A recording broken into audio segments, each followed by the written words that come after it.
పిల్లలు, ఈరోజు మేము ముందుకు వచ్చేసా ఒక చెట్టు కథతో. ఒక చిన్న అడవిలో ఓ చక్కటి చెట్టు ఉండేది. అది చాలా ధర్మవంతురాలు, పక్షులకు ఆశ్రయం ఇచ్చేది, పూలతో అందంగా ఉండేది. అయితే దానికి ఒక చిన్న సమస్య ఉండేది. అది చాలా సన్నగా ఉండేది, ఎప్పుడూ గాలికి ఊగిపోయేది. అందువల్ల దాని పండ్లు ఎప్పుడూ రాలిపోయేవి. ఒకరోజు ఒక పక్షి చెట్టు మీదకి వచ్చింది. మిత్రమా, నీ పండ్లు ఎందుకు ఇలా రాలిపోతున్నాయి అని అడిగింది.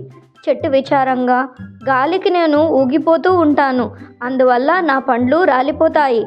నేను బలంగా ఉంటే బాగుండేది అని చెప్పింది. పక్షి బాగా ఆలోచించి ఇలా అంది, నీకు గాలి అవసరమైతే నీ చుట్టూ మొక్కలను నాటు, అవి గాలిని ఆపుతాయి, నీకు బలాన్ని ఇస్తాయి అని చెప్పింది. చెట్టుకు ఇది బాగా అనిపించింది. తన చుట్టూ చిన్న మొక్కలను నాటింది.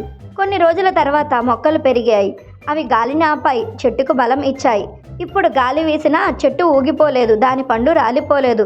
అంతేకాదు, పక్షులు ఆ మొక్కలపై గూళ్ళు కట్టుకొని ఆనందంగా జీవించాయి. చెట్టు చాలా సంతోషంగా ఉంది. అది తన సమస్యను పరిష్కరించి ఇతర జీవులకు కూడా సహాయం చేసింది.